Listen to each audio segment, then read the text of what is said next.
느헤미야서를 읽다 보면은 느헤미야가 참 예수님과 많이 닮았다라는 생각을 하게 됩니다. 예수님이 이전에 태어났던 사람이지만은 예수님을 참 많이 닮은 사람이었구나 하는 걸 깨닫게 되는데, 예수님께서 우리를 구하기 위해서 솔직히 하나님이시면서도 모든 걸 다 내려놓으셨습니다.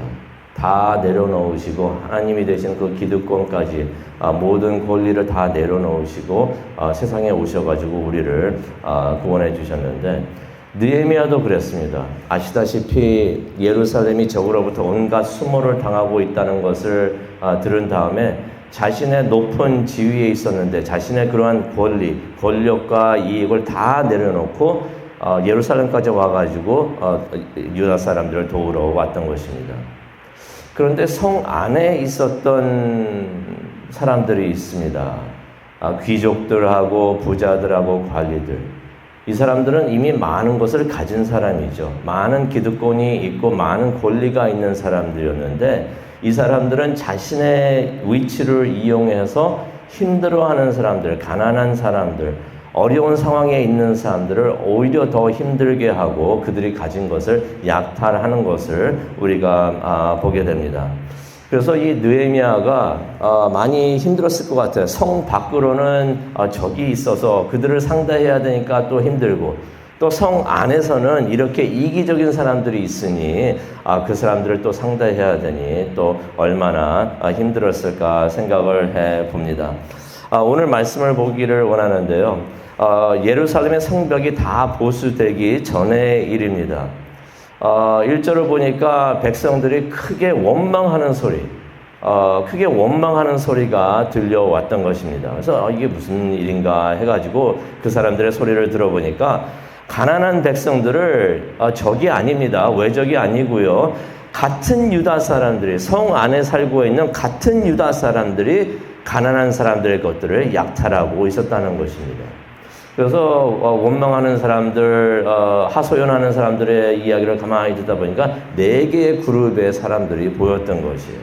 첫 번째는 어떠한 사람들이었는가? 2절을 보니까요, 땅이 없고 진짜 가진 건 없는 사람들입니다. 땅도 없고 먹고 살 방법이 없었던 사람들입니다. 근데 가족들은 많아가지고 먹여 살린 가족은 많고 흉년으로 곡식 얻기는 힘들고 너무나 힘들어가지고 느헤미야를 찾아와가지고 도움을 청했던 것입니다. 이 사람들은 성벽 쌓는 것을 하루 종일 하면서 막 그게 하다 보니까 또 돈을 벌 수가 없어요. 돈을 벌 수가 없으니 너무 힘듭니다라고서 말을 하고 있었던 것입니다. 또 어떤 사람들이 있었는가? 3절을 보니까 이분들은 땅이 있어요. 땅은 있는데 흉년이 들었으니까, 기근이 있으니까 추수는 많이 하지 못합니다. 그래서 먹을 음식을 얻기 위해서 땅과 집, 가지고 있는 땅과 집, 마지막 재산이 되겠죠. 그것을 저당 잡힌 사람들이었던 것입니다. 근데 빚은 많고 갚을 길은 없으니 땅과 집을 다 잃게 되었던 것이에요. 먹을 것을 얻기 위해서 이것들을 전부 다 빚을 냈는데 이제 그 빚이 너무 많은 빚이 되었던 것입니다. 세 번째 사람들은 또 어떤 사람들이었는가? 4절에 나오는데요. 세금이 너무나 많아가지고 힘들어했던 사람들인 것을 우리가 보게 됩니다. 세금 낼 돈이 없어요. 세금이 너무나 높아가지고 세금 내기 위해서 땅과 집들을 저당 잡혀가지고 돈을 빌린 사람들입니다. 근데 문제는 어떤 게 문제였냐면은 그 돈을 빌리기 위해서 같은 유다 사람들, 그러니까 뭐 부자들이 되겠고 귀족들이 되고 관리들이 되겠죠. 그 사람들에게 돈을 빌렸는데 이들이 너무나 높은 이자를 받았던 것이에요. 그래서 이 부자들이 높은 이자율로 돈을 크게 벌고 있었던 것을 우리가 4절을 통해서 봅니다. 마지막으로 네 번째 그룹의 사람들은 누구였는가? 5절에 나오죠. 빚을 갚기 위해서 자녀를 종으로 팔아야 했던 사람들이에요. 어떻게 자녀를 종으로 팔까라고 생각도 들지만은 얼마나 힘들었으면은 이렇게까지 했었을까라고 생각을 해 봅니다. 그래서 자녀를 종으로 팔아야 했는데 밭과 포도원도 빚을 갚지 못해가지고 남에게 다 넘기고 이제는 무기력한 상황에 있었던 사람들을 우리가 보게 됩니다. 근데 이 사실을 알게 된 느헤미야가 6절에 보니까 크게 노했다라는 말이 나옵니다. 느헤미야도 화를 낼 줄 아는구나 라고 생각을 해보는데, 이걸 보면서 우리가 한번 생각을 해봅니다. 화가, 분노하는 것이, 이게 모든 것이 다 잘못된 것은 아니구나. 의로운 분노가 있다는 것을 우리가 깨닫기를 원합니다. 죄에 대해서 화를 내는 것은 어쩌면 당연한 일이고 의로운 일이라는 것을 우리가 알고 있습니다.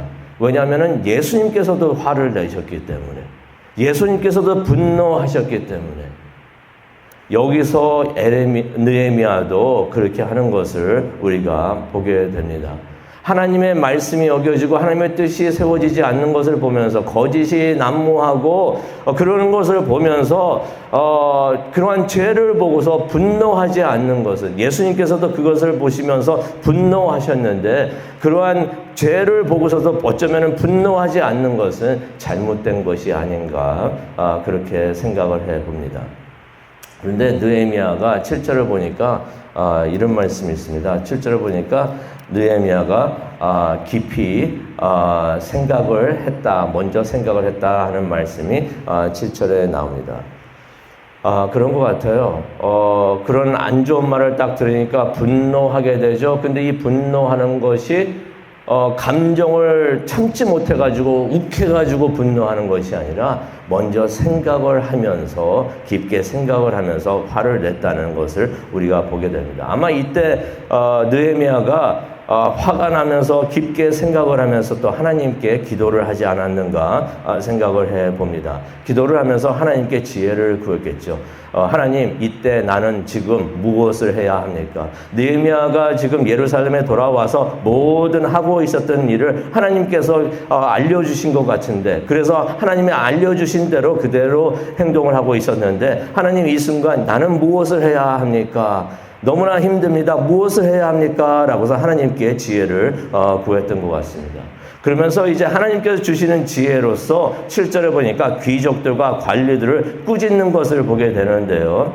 형제들에게 높은 이자를 취한 것을 책망을 합니다. 또 돈은 빌려줄 수가 있지만 돈 빌려준 게 잘못은 아니에요. 하지만 돈을 빌려줄 수가 있지만 이때다 싶어가지고 높은 이자를 취한 것은 하나님의 말씀을 어기는 일이기 때문에 그들을 책망한 것을 우리가 또 말씀을 통해서 보게 됩니다. 또 돈을 갚지 못하는 사람들을 노예로 판 것을 책망하는 것을 우리가 8절에 보게 됩니다. 그래서 9절에 이런 말을 하죠. 이 모든 것들은 다 하나님을 경외하지 못하는 일이다 하면서 그들을 책망하는 것을 우리가 보게 됩니다.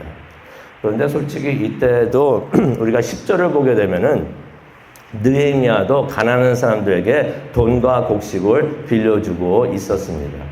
하지만은 이자는 받지 않고 있었던 것을 우리가 10절을 통해서 알 수가 있는데요. 어떤 분들은 10절을 잘못 이해하게 되면은 느헤미야도 가난한 사람들에게 돈과 곡식을 빌려주면서 이자를 받고 있어서 우리가 이자를 주지 마십시다라고 말하는 것이라고 해석하는 분들도 있지만은 우리가 전체 성경 말씀을 보게 되면은 느헤미야는 가난한 사람들에게 돈과 곡식을 빌려주고 있었지만은 이자는 받지 않고 있었다는 것을 우리가 볼 수가 있습니다. 그러면서 이제 11절에 그러죠. 부자와 관리들에게 높은 이자 받는 것을 그치고 이미 이자 받은 것은 다 돌려주라고 말을 하는 것을 우리가 보게 됩니다. 그러면서 형제들이라고 7절에 말하면서 이 사람들은 당신의 형제들이 아닌가, 가족들이 아닌가, 같은 민족이 아닌가 하면서 동포애를 이야기하고 있고 또 하나님의 말씀에 순종하라고 하면서 이제 책망하는 것을 우리가 보게 되는데, 그러한 느헤미야가 말하고 있는 동포애와 또 하나님의 말씀에 순종하는 그 책망이 먹혀 들어가는 것을 우리가 성경을 통해서 봅니다. 그래가지고 12절에 그러죠. 불이하게 돈을 번 자들이 자신들이 다 높은 이자로 해가지고 번 돈을 다 돌려주겠다라고서 약속을 하고 또 하나님 앞에서 맹세하는 것을 우리가 보게 됩니다. 근데 우리가 이 말씀을 보면서 이렇게 생각을 한번 해봅니다. 느헤미야의 책망이 먹혀 들어갔던 이유가 뭐였을까? 그렇게 책망을 하지만은 모든 그 부자들하고 그 사람들이 말을 안 들을 수도 있었는데 어떻게 느헤미야가 그런 말을 하고 있었을 때 느헤미야도 높은 이자 받고 있으면서 돈을 빌려줬으면 당신도 그러는데 왜 우리한테 그래라고 말을 할 수가 있었겠지만은 그러지 않았기 때문에 느헤미야의 말이 먹혀 들어갔구나라고 생각을 할 수가 있는데 더 자세하게 느헤미야가 14절부터 설명을 해주는 말이 있습니다. 14절을 보니까 느헤미야가 자신이 유다 땅 총독으로 임명되었을 때부터, 그러니까 이때 언제라고는 우리가 확실히 알지 못하지만은 느헤미야가 성벽을 쌓으면서 예루살렘에 있을 때 유다 땅을 다스리는 총독으로 임명된 것을 우리가 볼 수가 있는데 14절에 보니까 총독의 녹을 먹지 않았다라는 말이 나옵니다. 여기서 총독의 녹을 먹지 않았다는 말은 총독으로서 봉급을 받지 않았다는 말이 아닙니다. 어떤 말이 있냐면요. 15절에 설명을 해주고 있는데요. 당시에는 총독들이, 이전에 있었던 총독들이 무슨 일을 했냐면 통상적으로 백성들에게 힘겨운 세금을 물리면서 돈을 갈취를 하는 일이 있었던 것이에요. 40세겔을 돈을 이렇게 갈취를 하고 그랬었는데 느헤미야는 그런 녹을 받지 않았다는 것입니다. 그런 돈을 빼앗지 않았다는 것입니다. 오히려 16절에 말을 하고 있죠. 오히려 백성들과 함께 성벽 공사에 힘을 다했다라는 말을 하고 있습니다. 백성들이 그런 느헤미야를 봤기 때문에 느헤미야가 이렇게 깨끗하게 살고 있구나 하는 것을 봤기 때문에 느헤미야의 말에 동의하고 순종한 것을 우리가 보게 됩니다. 오늘 말씀을 생각을 하면서 우리가 기도하는 시간을 갖기를 원하는데요. 느헤미야가 양심이 깨끗하고 올바랐기 때문에 백성들이 그를 잘 따랐구나 하는 것을 우리가 보게 됩니다. 그러면서 생각을 해봅니다. 영적 권위라는 것은 우리가 하나님 앞에서 올바르게 서고 있을 때 그럴 때 하나님께서 우리에게 주시는 것이구나 하는 것을 우리가 깨닫기를 원합니다. 또 하나님 앞에서만이 아니라 사람들 앞에서도 우리가 올바르게 서 있을 때 우리가 세상 사람들 앞에서도 영적 권위가 쓰게 되는구나. 그러면서 생각을 해봅니다. 모든 하나님을 믿고 있는 우리들과 교회는 하나님 앞에서 올바르게 서야 되고 또 세상 사람들 앞에서도 깨끗하게 서야 되는구나 하는 것을 깨닫게 됩니다. 법도 우리가 먼저 잘 지키고 그래서 우리가 세상 사람들 앞에 가서 하나님을 말씀을 전하고 또 빛과 소금이 되어야 하는데 그러기 위해서는 세상 사람들이 봤을 때도 저 사람들은 올바른 사람들이고 저 사람들은 깨끗한 사람이구나, 양심이 깨끗한 사람이구나 하는 것을 생각할 수 있도록 그런 삶을 우리가 살아야 되지 않겠는가 생각을 해봅니다. 복음을 위해서 우리가 누구보다도 법을 잘 지키고 정직하고 거짓말하지 않고 깨끗하게 하나님 앞에서 서고 또 세상 앞에서 서는 우리 모두가 되기를 원합니다. 그것을 위해서 기도하는 이 아침 되고 우리가 하는 우리의 삶이 복음을 위한 삶이 되게 하여 주옵소서, 우리를 사용하여 주옵소서라고 기도하는 이 아침 되기를 간절히 축원합니다. 기도하시겠습니다. 하나님, 주위에서 들려오는 소리들을 듣다 보면은 하나님을 가장 잘 믿고 하나님의 말씀을 가장 잘 알고 전해야 하는 사람들조차도 하나님의 말씀을 어기고 거짓을 흘리고 하나님 앞에서 올바르게 서지 못하는 것을 봅니다. 또 세상 앞에서 올바르게 서지 못하는 것을 봅니다.